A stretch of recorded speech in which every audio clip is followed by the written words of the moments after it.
Ada dua kata yang sering bersandingan. Kita kenal betul kata itu, yaitu hak dan kewajiban. Kewajiban adalah sesuatu yang harus kita laksanakan. Hak, sesuatu yang harus kita terima. Keduanya berjalan pada alur keseimbangan. Bahwa ada orang yang lebih mengutamakan kewajibannya dan tidak begitu memikirkan haknya, kita katakan itu orang bijak. Ada orang yang menuntut haknya sesuai dengan kewajiban yang dia laksanakan, kita katakan itu orang yang adil. Ada orang yang hanya tahu hak, menuntut hak, tapi tidak pernah melaksanakan kewajiban, kita sebut itu orang yang tidak tahu diri. Muslim bersaudara. Islam membebaskan kita dari ras diskriminasi. Persaudaraan itu diikat dengan nilai akidah, melintasi geografis, melintasi etnis. Dari manapun orang datang, apapun warna kulitnya, dari suku apapun ia dilahirkan, kalau akidahnya sama, itu saudara kita sebagai sesama muslim.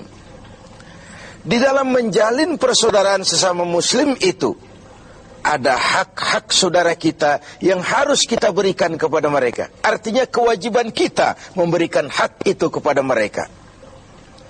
Apa hak itu? Sebuah hadis menyatakan hak seorang muslim atas muslim lainnya 7. Yang pertama, al-ijlalu lahu fi ainihi. Ia memandang saudara muslimnya itu dengan respek, dengan rasa hormat, dengan istilah orang-orang tua kita dulu, ngowong ke uong. Orang tuh ya dianggap orang apapun profesinya. Saudara muslim kita itu jadi pemulungkah dia, penarik becakkah dia, pekerja kasarkah dia. Ada rasa respek kita terhadap dia, rasa hormat kita kepada dia, dan itu karena nilai-nilai akidah, nilai keimanan, bukan karena profesinya. Kalau kita hargai orang karena profesinya semata, jadilah penjilat kita ini. Bukankah Rasulullah Sallallahu Alaihi Wasallam telah memberikan contoh yang sangat baik kepada kita? Beliau oleh Al-Quran dituntun, Qul innama ana basyarum mislukum. Katakan kepada mereka Muhammad, umatmu, aku manusia juga seperti kalian. Seolah-olah Tuhan ingin berpesan, Muhammad, jangan tempatkan dirimu di atas yang lain. Ternyata Rasulullah Sallallahu Alaihi Wasallam yang begitu baik hatinya, begitu mulia akhlaknya, begitu luar biasa ibadahnya, entoh oleh Allah masih diberikan bimbingan. Qul innama ana basyarum mislukum. Katakan kepada mereka Muhammad, aku manusia juga seperti kalian. Jangan tempatkan dirimu di atas yang lain. Kemapanan sering menggoda dan menggeser idealisme kita. Kemapanan sering membuat kita memandang kecil yang lain. Ora pati ngewong ke wong. Tidak bisa lagi mengorangkan orang. Sedikit punya jabatan, dada besar, hidung mekar, telinga lebar. Tidak ada apa-apanya orang lain.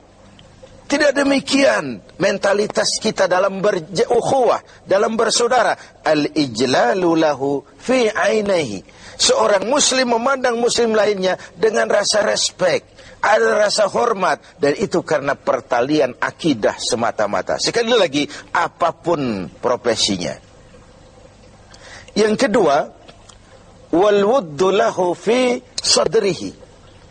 Ada rasa respek, lalu yang kedua, ada rasa cinta di hatinya kepada saudaranya itu.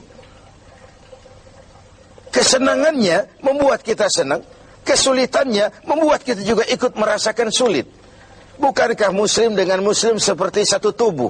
Kalau yang satu sakit, yang lain ikut merasakan sakit. Ini yang hilang dari kita sekarang.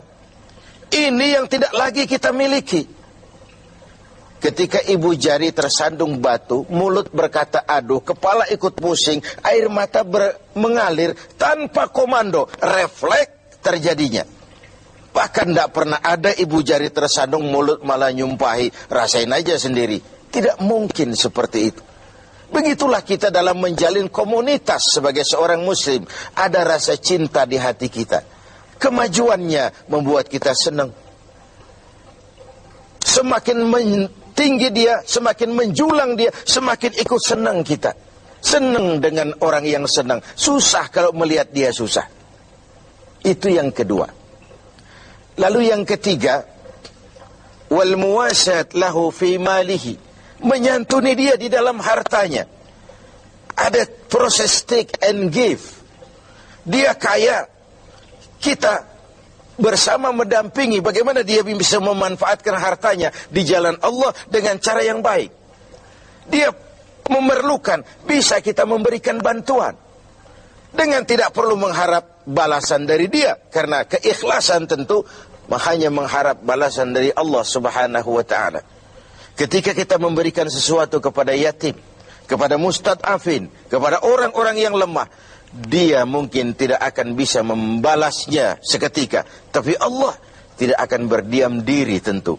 Wallahu fi aunil abdi madamal abdu fi auni akhi. Allah akan selalu menolong seorang hamba selama hamba itu masih mau menolong saudaranya. Yang keempat, wa ayyuharrima ghibatahu.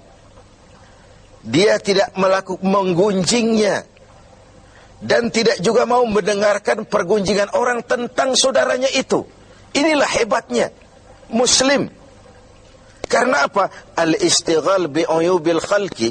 Orang yang terlalu sibuk mencari kekurangan orang lain, itu pertanda orang yang mati hatinya. Muslim itu saudara kita, digunjing orang dia, perih kita dibuatnya. Jangankan lagi menggunjing, ikut mendengarkan saja gunjingan orang tentang saudara kita itu, kita membatasi diri. Maaf, saya tidak ikutlah. Saya keluar saja kalau ini yang kita bicarakan. Bukankah kita lebih suka jadi tukang kipas? Kalau ada orang ngomongin orang, walaupun kita nggak tahu, kita ngomporin, kita ngipasin, dan begitu seterusnya. Akibatnya, aib orang, celah orang, kita buka-buka. Padahal muslim dengan muslim satu tubuh, terbuka auratnya, ikut malu kita bersama.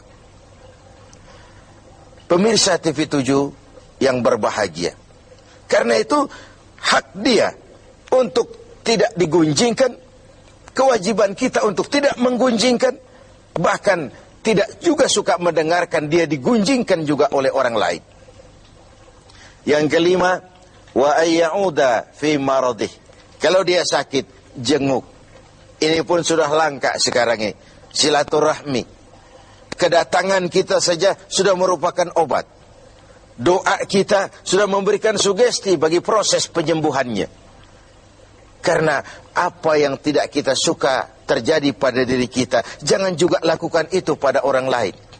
Apa yang ingin orang lain lakukan terhadap kita, harus juga kita mau melakukannya kepada orang lain. Kalau kita ingin dihormati, belajarlah menghormati orang lain. Kalau kita ingin didengarkan pembicaraan kita, suka jugalah mendengarkan pembicaraan orang lain. Ada proses take and give dalam kehidupan ini. Yang keenam, wa ayyu syai'a janazatahu. Kalau berpulang dia, meninggal dunia dia, antarkan jenazahnya. Antarkan jenazahnya. Kesempatan terakhir menuju tempat peristirahatannya yang terakhir. Lalu yang terakhir, wa alla yaqula lahu ba'da mautihi illa khairan. Setelah wafatnya tidak ada pembicaraan lagi tentang saudaranya itu kecuali yang baik-baik saja. Tidak lantas setelah saudaranya meninggal, oh dia memang hutangnya di mana-mana itu. Oh di sana nipu, di sini nipu. Tidak.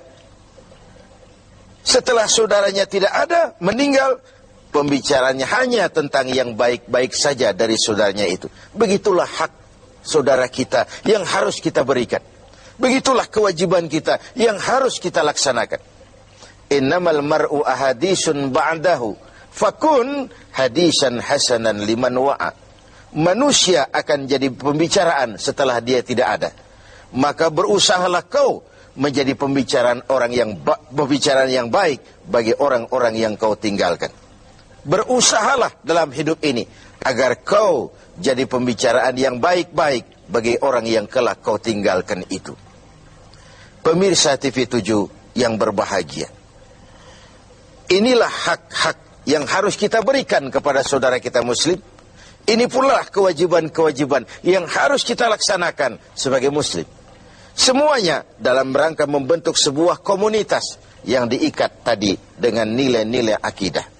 Al-mu'min kal-mu'min kal-bunyan yasuddu ba'dahu ba'da. Dalam riwayat lain, muslim dengan muslim seperti sebuah bangunan, yang satu harus saling memperkuat dengan yang lain. Sebuah bangunan dinamakan rumah karena ada yang mau jadi tiang, mau jadi jendela, mau jadi pintu, mau jadi genteng. Begitulah umat ini. Ada dia yang jadi pejabat tinggi, ada dia yang jadi pemulung, ada dia yang jadi tukang beca. Pendeknya, tidak ada pekerjaan halal yang hina. Dan jangan karena profesi menyebabkan kita memandang remeh dan ringan orang lain, betapa dan apapun dia. Semoga hak-hak ini dapat kita berikan dan kewajiban kita dapat kita laksanakan dengan sebaik.